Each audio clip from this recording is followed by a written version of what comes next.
नमस्कार। आज के इतिहास में आप सभी का स्वागत है। मैं हूं आपके साथ प्रिया तिवारी। इतिहास सच्चा शिक्षक कोई दूसरा हो नहीं सकता। इतिहास सिर्फ अपने में घटनाओं को नहीं समेटे होता है, बल्कि इन घटनाओं से भी आप बहुत कुछ सीख सकते हैं। इसी कड़ी में जानेंगे आज 17 अप्रैल को देश दुनिया में क्या कुछ हुआ था, कौन सी बड़ी घटनाएं घटी थी जिसने इतिहास के पन्नों पर अपना प्रभाव छोड़ा। जानेंगे आज के दिन जन्मे खास व्यक्तियों के बारे में और बात करेंगे उनकी जो दुनिया से इस दिन विदा होकर चले गए। तो चलिए चलते हैं आज के इतिहास के सफर पर, जहां बात करेंगे डॉक्टर सर्वपल्ली राधाकृष्ण जी के बारे में, जिनका आज ही के दिन यानी 17 अप्रैल सन 1975 को निधन हुआ। देखिए ये रिपोर्ट।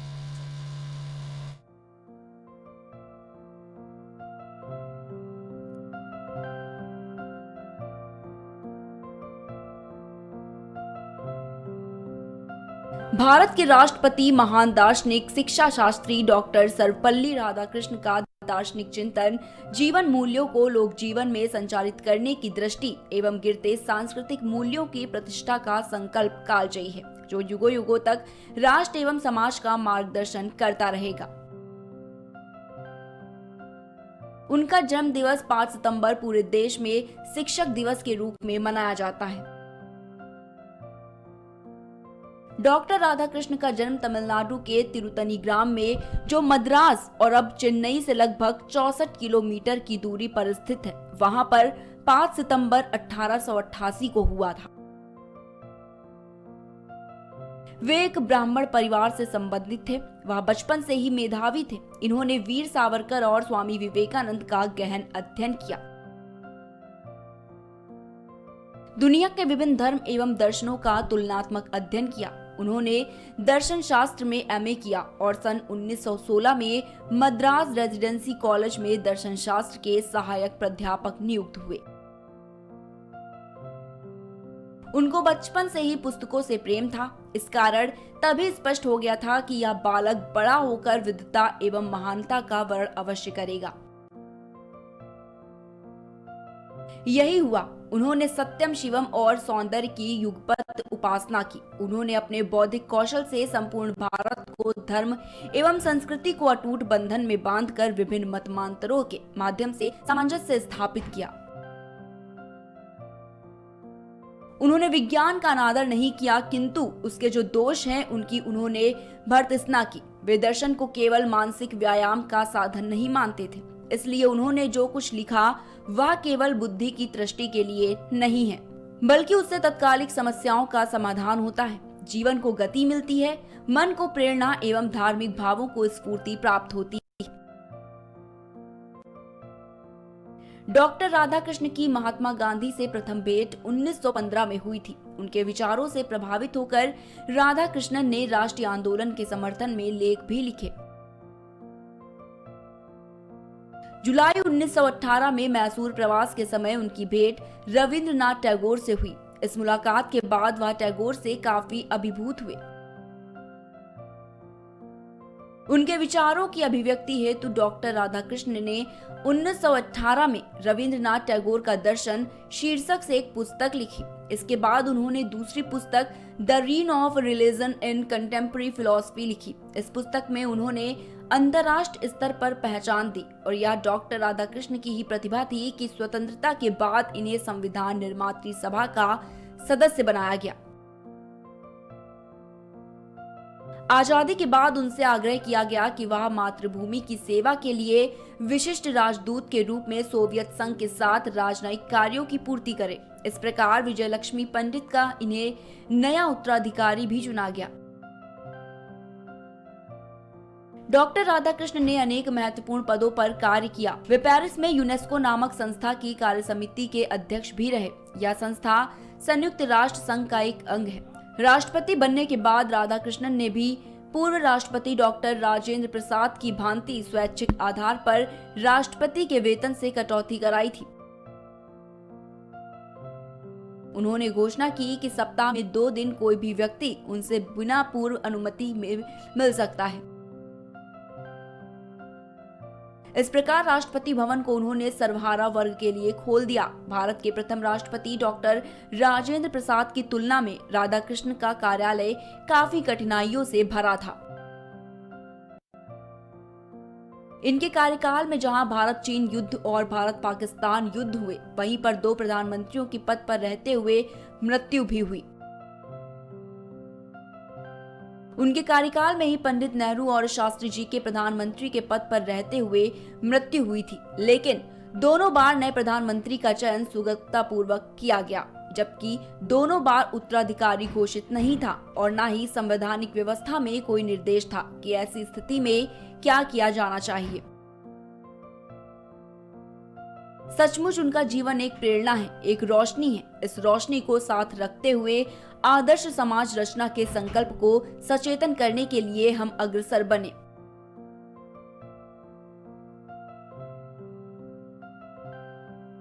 नई शिक्षा नीति को उनकी प्रेरणाओं के आलोक में परिपूर्ण एवं भारतीयता के अनुरूप प्रतिष्ठापित करें, यही उनके प्रति सच्ची श्रद्धांजलि होगी।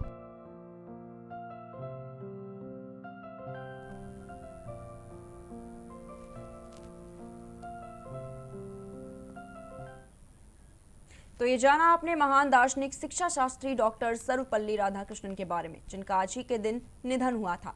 आगे हम बात करेंगे श्रीनिवास शास्त्री के बारे में, जिनका आज ही के दिन निधन हुआ। आपको बता दें कि ये एक समाज सुधारक थे, इसलिए सरकार ने इन्हें 1922 में ऑस्ट्रेलिया, न्यूजीलैंड और कनाडा की यात्रा पर भेजा, जो उन देशों में रहने वाले भारतीयों की दशा को सुधारने का प्रयास था। तो देखिए ये रिपोर्ट।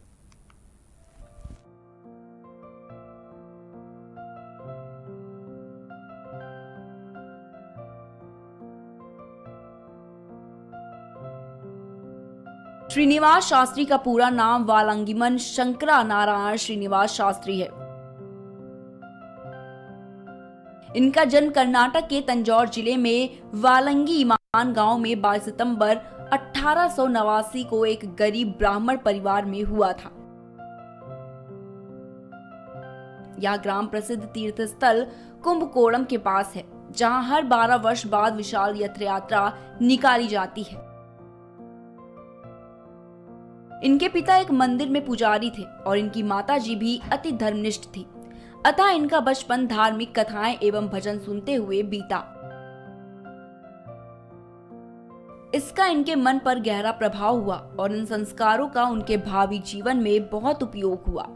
श्रीनिवास शास्त्री शिक्षा के प्रति अत्यधिक अनुराग होने के कारण वे कुंभकोणम के नेटिव हाई स्कूल में पढ़ने के लिए पैदल ही जाते थे। 1884 में मैट्रिक करने के बाद उन्होंने मद्रास प्रेसिडेंसी में एफए किया और फिर मायावरम नगर पालिका विद्यालय में पढ़ाने लगे। इस दौरान छात्रों में लोकप्रियता और अनूठी शिक्षण शैली के कारण इनकी उन्नति होती गई और ये सलेम म्यूनिसिपल कॉलेज में उपप्राचार्य हो गए। इसके बाद श्रीनिवास शास्त्री मद्रास के पचिप्पा कॉलेज में भी रहे। इन्होंने अपनी जीवन वृत्ति स्कूल शिक्षक के रूप में आरंभ की, लेकिन सार्वजनिक मुद्दों में गहरी रुचि और अपनी वाक्पटुता के कारण जल्द ही वह राष्ट्रीय स्तर पर प्रसिद्ध हो गए। राजनीतिक क्षेत्र में श्रीनिवास शास्त्री ने गोपाल कृष्ण गोखले को अपना गुरु माना था। उनके प्रति अत्यधिक श्रद्धा को इन्होंने अनेक लेखों तथा माई मास्टर गोखले नामक पुस्तक में व्यक्त किया है। इनकी शुरू से ही जीवन की सामाजिक समस्याओं में अभिरुचि थी। इसी कारण गोपाल कृष्ण गोखले द्वारा संस्थापित सर्विस ऑफ इंडिया सोसाइटी नामक संस्था के वह 1907 में सदस्य बना दिए गए। संस्था के उद्देश्यों की पूर्ति में श्रीनिवास शास्त्री की लगन देखकर गोपाल कृष्ण गोखले ने इस संस्था की अध्यक्षता के लिए अपने बाद इन्हीं को चुना। 1915 में संस्था के अध्यक्ष बने। श्रीनिवास मद्रास विधान परिषद के सदस्य थे तथा 1916 में उन्हें केंद्रीय विधायिका के लिए चुना गया। श्रीनिवास शास्त्री ने 1919 के गवर्नमेंट ऑफ इंडिया एक्ट का स्वागत किया, जिसके द्वारा पहली बार भारतीय मतदाताओं के प्रति उत्तरदायी प्रांतीय सरकारों पर भारतीय मंत्री कुछ हद तक नियंत्रण कर सकते थे। सुधार के तहत स्थापित राज्य की नई परिषद में निर्वाचित होने के बाद उन्होंने पाया कि वह दिनों दिन सदन में छाई राष्ट्रवादी कांग्रेस पार्टी से असहमत होते जा रहे हैं। कांग्रेस सुधारकों में सहयोग करने से इनकार करती थी और सविनय अवज्ञा के तरीकों को तरजीह देती थी। इसलिए श्रीनिवास शास्त्री ने 1922 में कांग्रेस पार्टी को छोड़कर इंडियन लिबरल फेडरेशन की स्थापना की, जिसके वह अध्यक्ष बने। श्रीनिवास शास्त्री समाज सुधारक थे, इसलिए सरकार ने उन्हें 1922 में ऑस्ट्रेलिया, न्यूजीलैंड और कनाडा की यात्रा पर भेजा, जो उन देशों में रहने वाले भारतीयों की दशा को सुधारने का एक प्रयास था। 1926 में उन्हें इसी कार्य के लिए दक्षिण अफ्रीका भेजा गया और 1927 में उन्हें वहां का एजेंट जनरल नियुक्त किया गया। भारतीय सरकार ने उन्हें मालाया में भारतीय मजदूरों की दशा पर रिपोर्ट देने के लिए भी नियुक्त किया। 1930 से 1931 के दौरान उन्होंने भारत में संवैधानिक सुधारों के प्रस्तावों पर चर्चा के लिए लंदन में आयोजित गोलमेज सम्मेलनों में सक्रिय भागीदारी की। 1935 से 1940 के दौरान वह मद्रास में अन्नामलाई विश्वविद्यालय के कुलपति पद पर भी रहे। देश एवं विदेश में बसे भारतीयों की सेवा को समर्पित श्रीनिवास शास्त्री का 76 वर्ष की आयु में 17 अप्रैल 1946 को मद्रास में देहांत हो गया।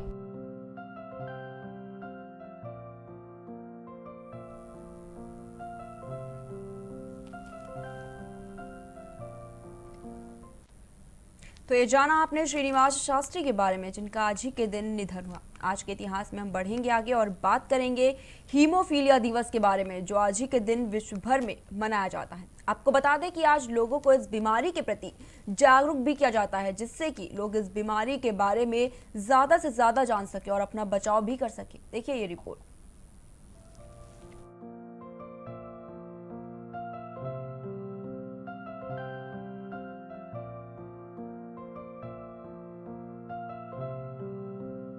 हीमोफीलिया दिवस 17 अप्रैल को हर साल पूरे विश्व में मनाया जाता है, ताकि हीमोफीलिया, जो कि एक आनुवंशिक बीमारी है, उसके बारे में जागरूकता बढ़ाई जा सके।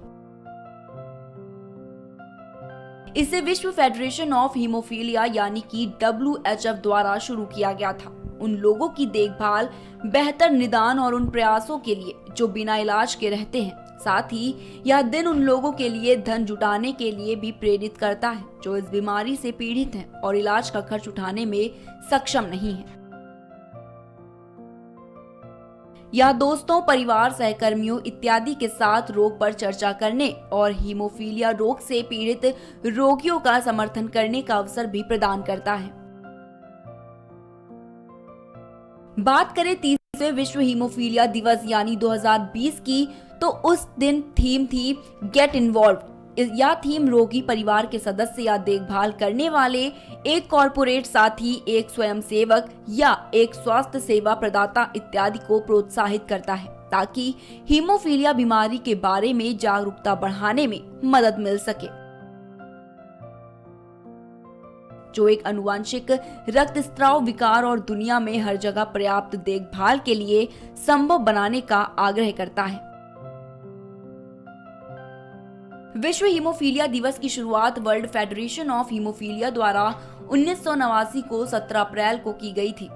इसे वर्ल्ड फेडरेशन हीमोफीलिया यानी कि WHF के संस्थापक फ्रैंक श्राबेल के जन्मदिन के सम्मान में मनाने के लिए चुना गया था। दरअसल हीमोफीलिया की खोज 10वीं शताब्दी में हुई थी, जब लोगों ने गंभीर रूप से दिलचस्पी लेना शुरू किया, खासकर पुरुषों में, जो रक्तस्राव के कारण मामूली चोटों के बाद मौत का कारण बन जाती थी। उस समय इस बीमारी को एब्यूलिकेसिस के नाम से जाना जाता था, लेकिन सीमित तकनीक के कारण इसे ठीक नहीं किया गया। विशेष रूप से उस समय यह रोग यूरोपीय शाही परिवारों में आम था और एस्पिरिन के साथ इलाज किया जाता था, जिससे खून पतला हो गया और स्थिति बदतर हो जाती थी।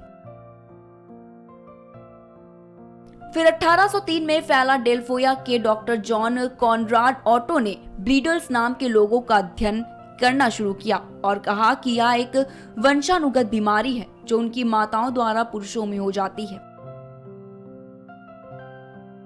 1937 में हीमोफीलिया आनुवंशिक विकार को 2 प्रकारों में विभाजित किया गया, A और B, लेकिन उस समय तक कोई उचित उपचार का आविष्कार नहीं किया गया था। फिर 17 अप्रैल को WHF के संस्थापक के जन्मदिन के अवसर पर हीमोफीलिया बीमारी के बारे में लोगों में जागरूकता बढ़ाने के लिए चुना गया। यह दिन लोगों को प्रोत्साहित करता है, इस बीमारी के इलाज के लिए धन इकट्ठा करने के लिए जागरूकता बढ़ाता है, जो इसके इलाज के लिए पैसा देने में समर्थ नहीं होते हैं, जिस कारण उन लोगों का इलाज नहीं हो पाता है। इस आनुवंशिक विकार और अन्य जुड़े रक्तस्राव विकारों की समझ और जागरूकता बढ़ाने के लिए विश्व भर में हर साल 17 अप्रैल को विश्व हीमोफीलिया दिवस मनाया जाता है।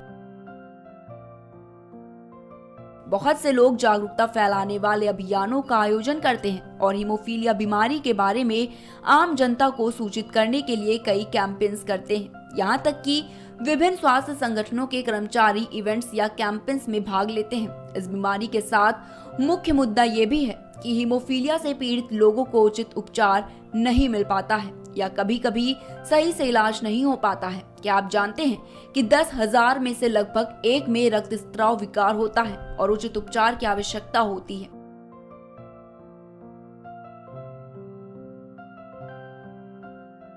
आपको बता दें कि 17 अप्रैल 2020 को ऑस्ट्रेलिया और दुनिया भर के स्थलों और स्मारकों में रात में लाल कलर की लाइटिंग करके विश्व हीमोफीलिया दिवस का समर्थन किया गया था।